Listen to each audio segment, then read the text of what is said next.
Good morning everyone. आज फिर हम आ गए हैं नए वही कैटल फीड के फिर से टेस्टिंग में कंटिन्यूस टेस्ट कर रहे हैं। आईएस जो आपको बता रखा था ऑलरेडी 2052 जो हमारा कैटल फीड है, और इसमें हम टेस्ट कर रहे हैं अमेंडमेंट 4 में। जैसा कि हमारा टेस्ट है, कल हमने किया था अपना मॉइस्चर कर दिया था। आज हम करने जा रहे हैं क्रूड प्रोटीन। और हमारे साथ हैं यहाँ के जो लैब के इंचार्ज हैं, कहें साइंटिस्ट, कहें लैब कोई रिसर्चर, जो भी। तो यहाँ पे मिस्टर कैलाश हैं, वो हमारी मदद करेंगे क्रूड प्रोटीन को निकालने में। कैटल फीड में कितना क्रूड प्रोटीन परसेंटेज है, मास है, वो सब बताएंगे पूरा डिटेल में। लाइन हमारे साथ बने रहें।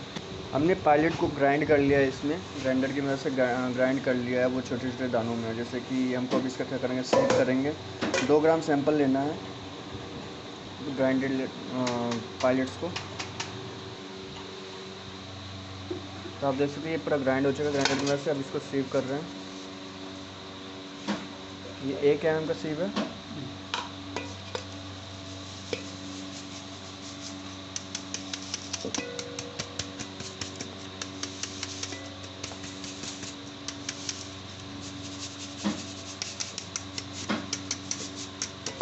सफिशिएंट है, हमें 2 ग्राम लेना है तो इतना सफिशिएंट होगा। अब इसको 2 ग्राम को हम लोग वेट करेंगे। इसे अच्छे से मिक्स कर लें ताकि पाउडर और जो बड़े ग्रेनुअल थे सब सारे मिक्स हो जाएं अच्छे से। अब इसे क्या करते हैं, हम एक पेपर को रखते हैं वेइंग बैलेंस पे, और इस पेपर के वेट को रीसेट कर लिख लेते हैं, नोट कर लेते हैं। पेपर का वेट आ रहा है जैसे कि 0.254। ओके, अब इस पर 2 ग्राम सैंपल ऐड करेंगे, यानी 2.254 आ जाएगा। अराउंड 2 ग्राम सैंपल लेते हैं।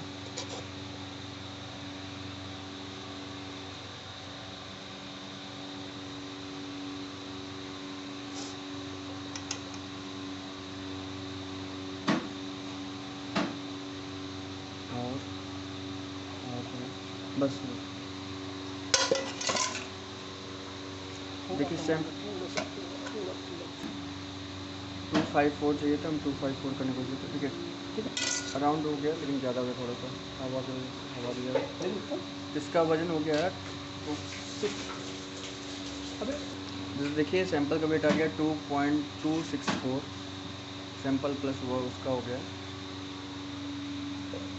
ओके, इसका वेट हमने नोट कर लिया है। अब क्या करेंगे, इसके बाद हमको इसको डालना है 500 ml जाल्डल फ्लास्क के अंदर में, सैंपल के साथ में सैंपल डालना है इसके अंदर में। ये जनरल फ्लास्क देख सकते हैं, इसके 500 ml की कैपेसिटी है। इसके अंदर हमने डाल दिया सैंपल जो हमने निकाला था 2 ग्राम का, इसके हमने डाल दिया। इसको अच्छे से वो कर लें ताकि ये सैंपल जो है आप इसके वॉल पे चिपके नहीं और सीधे पूरे नीचे हो जाए। तो ये हमने ले लिया है कॉपर मैग्नीशियम पोटेशियम सल्फेट, और ये हमारे पास है कॉपर सल्फेट। हमने ये ले लिया है, और हमारे अभी इसका यूज़ हमें इसमें काम आएगा हीटिंग डिवाइस, जो कि ये हमारे सामने है। अब हम इसको क्या करेंगे, इसमें हीट करेंगे। पोटेशियम सल्फेट इसमें 5 to 7 ग्राम पोटेशियम सल्फेट ले लिया है। ओके, अब इसमें 2 ग्राम कॉपर सल्फेट।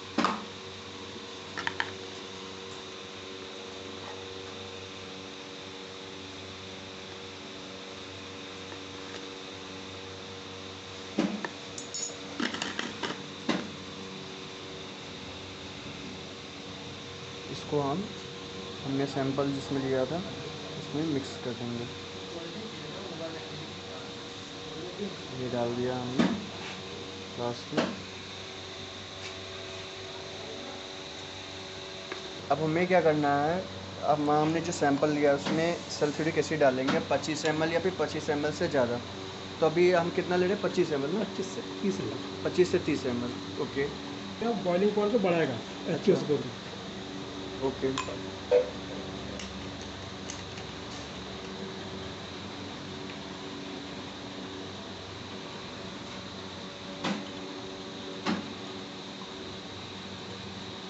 ठीक है। हाँ, ये 25 ml नहीं हुआ अभी, 30, हाँ 25-30 के बीच में। ठीक है। ठीक है, ये देख सकते हैं आप 25 से ये 30 के अराउंड है, और बीच वाली रीडिंग जो है 10 की है, तो ये 30 पे है।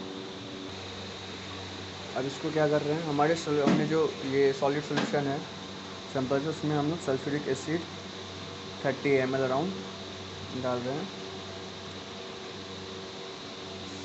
इसको जेंटली सेक करेंगे ना।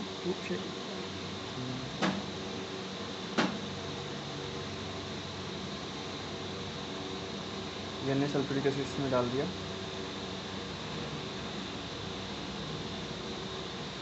इसको इसी पे कर दो क्योंकि यहाँ पे फ्लक्स है। ये हमने हीटिंग डिवाइस ऑन कर दिया है और इस पर क्या करेंगे हम, हीटर देखिए हीट होना स्टार्ट हो गया है हमारा हीटर।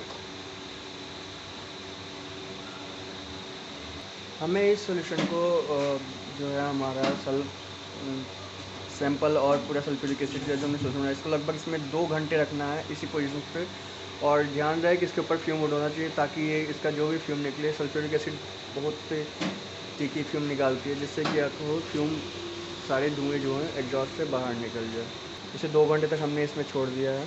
अब 2 घंटे बाद देखते हैं क्या होता है। ये सल्फ्यूरिक एसिड जलना स्टार्ट हो चुका है और इसमें कितनी ज़्यादा फ्यूम निकल रही है। ये बहुत जहरीली, अगर आप इसको इनहेल करते हैं आपको खांसी आने लगेगी और गले में तकलीफ़ होगी, सफोकेशन जैसा लगेगा। तो अभी एग्जॉस्ट हमने चला दिया है, एग्जॉस्ट इधर चल रहा है तभी हम लोग यहाँ पे खड़े रह पड़े, वरना हम खड़े भी रह सकते हैं यहाँ पे। 2 घंटे कंप्लीट हो चुके हैं। तो ये हम जो अपने रखे थे सैंपल फ्रूट प्रोटीन के लिए 2 घंटे कंप्लीट, अब इसको थोड़ा ठंडा करने में जैसे देखिए अभी हीटर गर्म है। अब इसको आधा घंटे तक ठंडा होने देंगे रूम टेम्परेचर पे ना। उसके बाद इसको करेंगे आगे क्रूड प्रोटीन की टेस्टिंग में। अब क्रूड प्रोटीन कर रहे हैं। जो हमारा सोल्यूशन आप देख सकते हैं, आप ये ठंडा हो चुका है काफ़ी, इसको हम इजीली हैंडल कर सकते हैं। अब इसको आगे प्रोसेस करते हैं। ये ले लिया हमने सोल्यूशन, आराम से ध्यान से।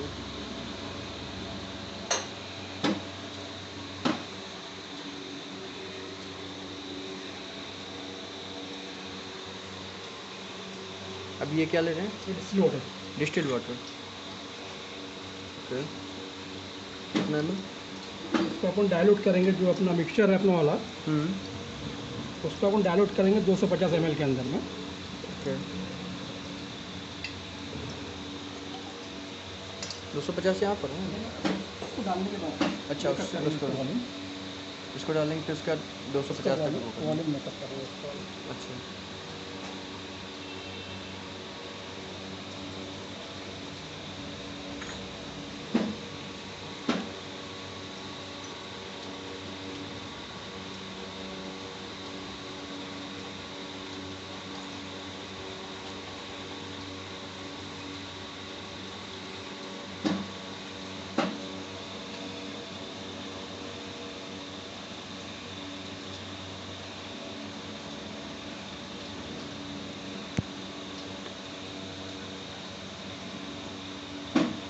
ये हमने सोल्यूशन डाल दिया। अब इसमें हम हमारा जो 250 ml है वहाँ तक मार्क करेंगे डिस्टिल्ड वाटर से, मार्क सोल्यूशन तक भरेंगे उसको, देखिए जैसे भी भर रहे हैं।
अब ये देखिए 250 ml होने ही वाला है, बस हो गया। मार्क सोल्यूशन तक हमने इससे भर लिया, बना लिया सोल्यूशन। डिस्टिल्ड वाटर हमारे सैंपल के साथ ये बना हुआ है।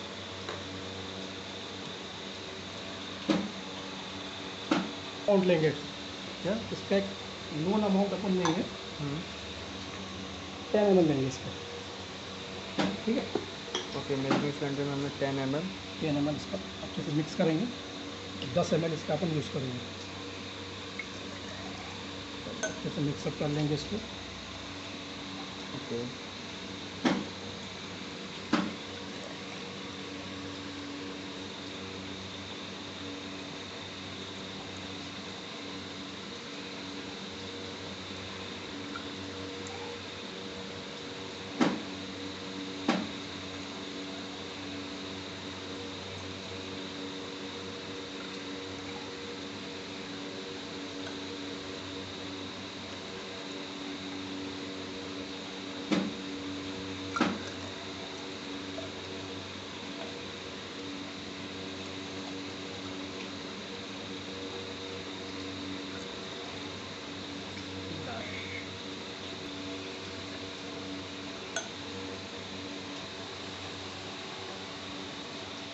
थोड़ा सा 10 ml से ज़्यादा हो गया तो फिर कम कर दें।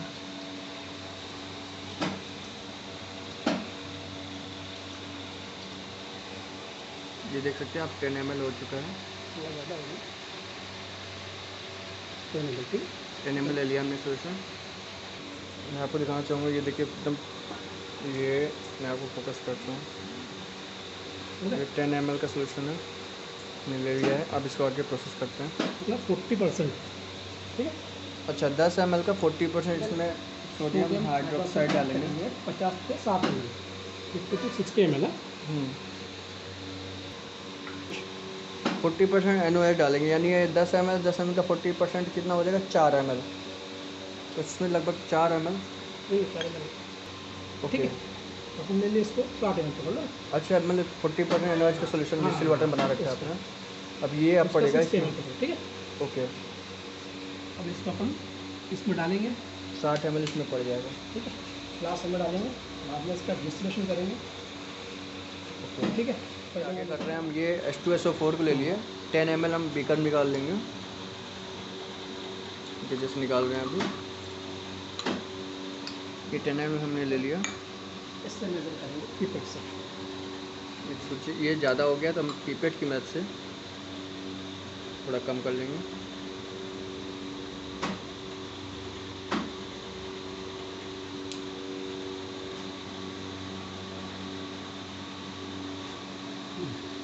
ठीक है, 10 ml। ये हमने 10 ml ले लिया पीपेट में, और ये दूसरे बीकर में निकाल लिया 10 ml।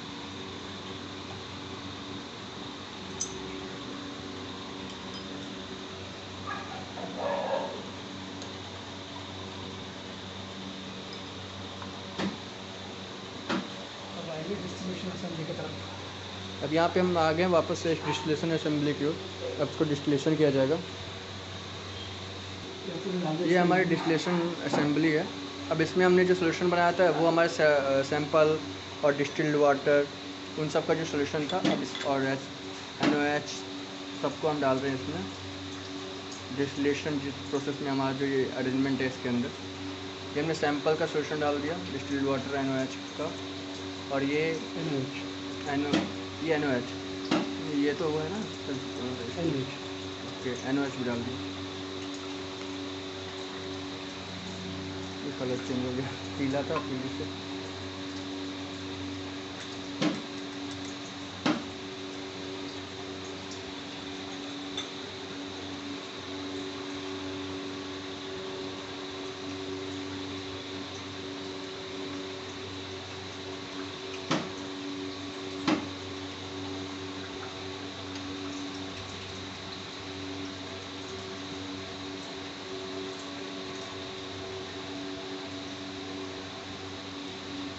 इसके अंदर क्या भरा हुआ है? क्या चीज़? इसके अंदर ये वाटर है ना। अच्छा, वाटर भरा हुआ है। ये कंडेंसर है, वाटर कंडेंसर। वाटर के अंदर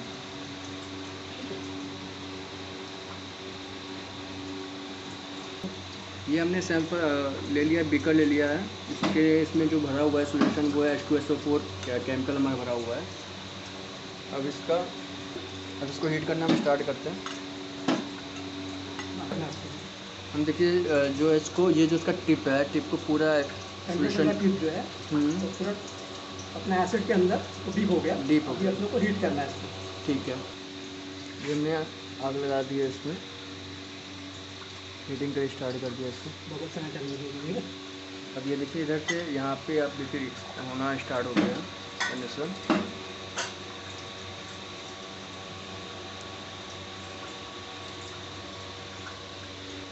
ये कंडेंसेशन हम 45 मिनट होने देंगे। तो अभी टाइम हो रहे हैं 2:30, तो इसको 3:15 पर हम वापस से चेक करेंगे। 45 मिनट हो चुके हैं कंप्लीट, 3:15 हो चुका है, हमने 2:30 बजे रखा था, 3:15 हो चुके हैं। तो अब हम इसका जो डिस्टिलेशन है वो कंप्लीट हो चुका है, ये निकाल लिया है हमने। अब टाइट्रेशन करना बाकी है। टाइट्रेशन करना बचा है। ये कौन सा सोल्यूशन था, फिर से याद दिलाएंगे प्लीज़? ये अपना सल्फ्यूरिक एसिड का अमोनिया का हमने यहाँ से जो यहाँ पे जो लगाया था उसको हमने निकाल दिया है, के अंदर में डाल देंगे। एसिड को। अब इसमें डालेंगे अपन मिथिल रेड इंडिकेटर। क्या चीज़? Methyl red indicator. अच्छा, रेड इंडिकेटर ना। Methyl red. Okay, methyl red. ये भी इसका कलर आ गया पिंक। मैं दिखाना चाहूँगा एक मिनट आप सबको। ये है methyl red solution, indicator solution भी कहते हैं इसको। अभी हम करेंगे टाइट्रेशन। इसमें हमने मिला दिया। अब देखिए ये टाइट्रेशन कर रहे हैं, पूरा अरेंजमेंट आप देख सकते हो, ये पूरा लगा हुआ है। इसकी रीडिंग है 1 है, ओरिजिनल रीडिंग 1 है, ठीक है। इसको अपन अभी इसके नीचे आप देखिए कितनी पेयर में आपको दिखाना चाहता हूँ। अभी ये 1 पर है, सेट है। टाइट्रेशन अब टाइट्रेशन कर रहे हैं। और इसमें क्या भरा हुआ है? डिस्टिल इसके अंदर NaOH NaOH, sorry 0.1 normal NaOH 0.1 normal normal NaOH, ठीक है।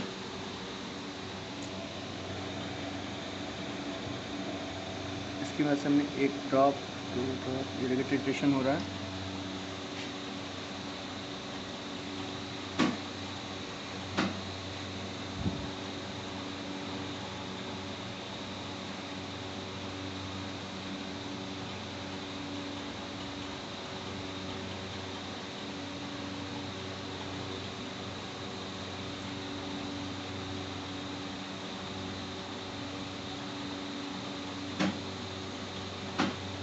ये अमोनिया सोल्यूशन था, कौन सा? अमोनिया मिला हुआ था, इसमें हमने वो डाल दिया। हाँ, हमारा सोल्यूशन ये अपना मैंने एसिड डाला था ना, एसिड के अंदर हाँ, अमोनिया आ गया था। ठीक है। तो इसके अंदर अपन अभी अब टाइट्रेशन हम कर रहे हैं उसको। टाइट्रेट, हाँ, NaOH के साथ। तो इसके अंदर कितना अमोनिया है प्रेजेंट है वो अपने को इससे कैलकुलेट करना पड़ेगा। ठीक। अनन्यूट्रलाइज अमोनिया जो है ना, जो बचा हुआ अमोनिया है, इससे अपना मालूम पड़ जाएगा। ये टाइट्रेशन कितना देर तक करेंगे? बस 7 के अंदर हो जाएगा। मैंने एक है ना 7 ml के अंदर हो जाएगा। कैसे पता चलेगा कि ये हमारा हो चुका कंप्लीट? कलर चेंज होगा इसका, अच्छा, येलो कलर आएगा। ओके। अभी तो ये रेडी पिंक ही चल रहा है, डार्क नहीं था लेकिन लाइट हो चुका है ये। धीरे-धीरे भी जल रहा है।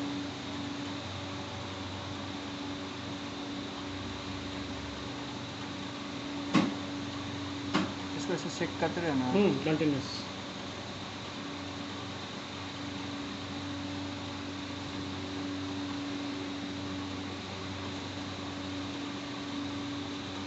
तो ये 2 ml क्रॉस के 2.5 ml क्रॉस के।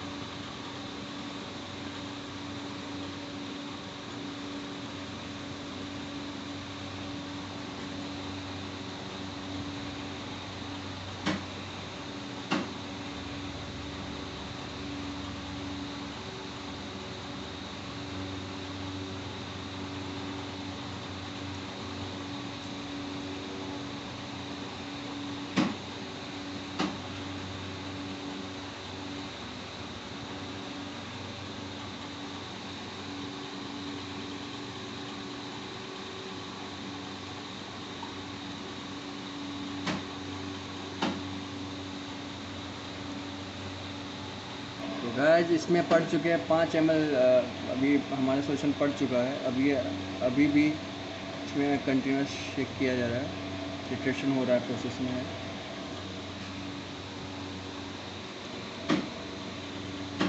तो देखिए यहाँ पे आप देख सकते हैं कि कलर चेंज होना स्टार्ट हो गया और ये पिंक से येलो हो गया, येलो कलर में दिख रहा होगा आपको।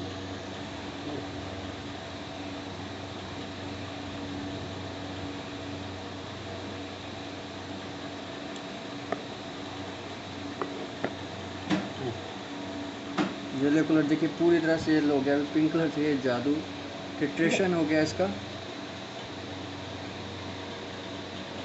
ये हो गया 6 -1 यानी 5 ml का फ्लो। इसका देख लीजिए कितना उस पर टिट्रेशन हम नोट करते हैं इसको। ओरिजिनल अपना 1 था ना, 1 पे हमने डाला 6 था, -1 6 - 5। 6 -1 = 5, ठीक है, 5 ml कंज्यूम हो गया। देखिए इसमें 6 मैं दिखाता हूँ आपको, ये 6 दिख रहा होगा आपको, ये 6 पे टिट्रेशन 6 ml पे हो गया। तो हम 6 - 1 कर देंगे, इनिशियल 1 था अब 6 हो गया, तो इसका क्या होगा 6 - 5 हो गया, 6 - 1 हमने जो इसका अमाउंट निकाला था पहले, इससे कंज्यूम एसिड हो गया अपना 5 ml अपना बचा था, ठीक है ना, 5 ml एसिड अपना बचा था उसके अंदर में, ठीक है। 5 ml जो है वो एब्जॉर्ब हो गया, ठीक है। उससे अपने मालूम पड़ा उसमें अमोनिया कितना प्रेजेंट है।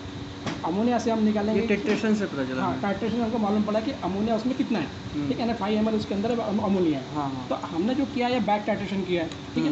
बैक टाइट्रेशन में क्या हुआ, जो एसिड जो हमने एसिड के अंदर जो अमोनिया एब्जॉर्ब किया वो आधा एसिड ही उसके अंदर में एब्जॉर्ब हुआ, यानी अमोनिया जो आधा एब्जॉर्ब हुआ, ठीक है। और जो बाकी जो कितना बचा कितना है उसके लिए हमने टाइट्रेशन किया NaOH की मदद से 0.1 नॉर्मल। तो बाद में हमको मालूम पड़ा कि उसके अंदर जो कैलकुलेशन करने के बाद हमको उसका एग्जैक्ट अमाउंट मालूम पड़ा कि 2.86, ठीक है। क्योंकि यहाँ पे नॉर्मलिटी जो है NaOH की नॉर्मलिटी है 0.1 नॉर्मल, ठीक है, 0.1 और H2SO4 की 0.07, ठीक है ना, 0.07 H2SO4 की नॉर्मलिटी है और NaOH की नॉर्मलिटी है 0.1 नॉर्मल, ठीक है। तो इसके कैलकुलेशन से हमको मालूम पड़ा कि इसके अंदर आया 2.86 ml, ठीक है। बैक टाइट्रेशन के साथ 2.86 ml इसके अंदर प्रेजेंट हो गया। फिर परसेंटेज ऑफ नाइट्रोजन का फार्मूला है 1.4 VN/W, ठीक है। Percentage of nitrogen 1.4 VN/W। तो वॉल्यूम जो हमने कैलकुलेट किया वो है 2.86, 1.4 मल्टीप्लाइड बाय 2.86, एसिड की नॉर्मलिटी जो है अपनी 0.07 है, और जो हमने जो अमाउंट लिया डिस्टिलेशन के लिए वो है 0.0804, 10 ml लिया, 250 ml के अंदर डाइल्यूट किया हमने, और 250 में से हमने 10 ml लिया। तो 10 ml का जो अमाउंट रहेगा वो हो जाएगा 0.0804 ग्राम, ठीक है। सैंपल का है, ये सैंपल का 10 ml के लिए। हाँ, 10 ml के लिए इतना अमाउंट है। फिर इसका कैलकुलेट किया अपन ने, तो उसका अमाउंट ऑफ नाइट्रोजन निकला 3.4%। कितना निकला? 3.4%। फिर हमारे पास प्रोटीन का फार्मूला होता है परसेंटेज ऑफ प्रोटीन, वो होता है percentage of nitrogen multiplied by 6.25, एक फैक्टर होता है 6.25, जो मल्टीप्लाई करने के बाद हमारा आंसर आता है 21.75%। तो ये अपना क्या आप बता सकते हैं यहाँ पे कि ये जो आपने लिया है 10% में 2.86, ये कहाँ से आपने कर लिया? ये बैक टाइट्रेशन जैसे होता है अपना वाला, ये हमारा जो NaOH का जो है इसकी नॉर्मलिटी है 0.1 ml, 0.1 नॉर्मल, ठीक है। और H2SO4 की जो नॉर्मलिटी है ये है 0.07 नॉर्मल, ठीक है। अभी हमने जो एसिड लिया उसमें से वो अपना न्यूट्रल कितना, जो NaOH का रीडिंग निकाला 5 ml, 5 ml हमको दिखा, 5 ml ठीक है। तो ये हमारा है 0.1 नॉर्मल है, NaOH की नॉर्मलिटी होगी, मल्टीप्लाइड बाय 5 इससे कंज्यूम किया, ठीक है ना, 5.1 multiplied by 5 divide by acid की नॉर्मलिटी कितनी है 0.07, ठीक है। फिर हमने एसिड कितना लिया 10 ml लिया, तो 10 - 7.14, ये हो गया 10 - 7.14, ये आता है 2.86, जो हमने वैल्यू याद रखा 2.86, ठीक है। बाद में हमने कैलकुलेट किया, उसका आंसर 3.4 आ गया नाइट्रोजन परसेंटेज। बाद में प्रोटीन के लिए स्टैंडर्ड फार्मूला होता है percentage of nitrogen multiplied by 6.25, तो हमने वैल्यू पुटअप किया, उसका आंसर है 21.75%। ये हो गया प्रोटीन का परसेंटेज। जो कहा गया है हमारे टाइप 1 के लिए जो है हमें परसेंटेज ऑफ नाइट्रोजन चाहिए होता है, ये देख रहे हैं आप, देखिए यहाँ पर फॉर्मूला लिखा हुआ है नाइट्रोजन, ये परसेंटेज ऑफ प्रोटीन निकालने की, प्रोटीन एंड नाइट्रोजन मल्टीप्लाई 6.25, वही फॉर्मूला आपने देखा होगा अभी कुछ देर पहले कैसे किया गया। तो 22 हमें मिनिमम रिक्वायरमेंट होता है, और हमारा आया है 21.75 आया है। इसका मतलब ये कहा जाता है कि हमारा जो ये क्रूड प्रोटीन है, ये वाला सैंपल ये क्रूड प्रोटीन में फेल है। ऐसे आप कर सकते हैं क्रूड प्रोटीन की टेस्टिंग।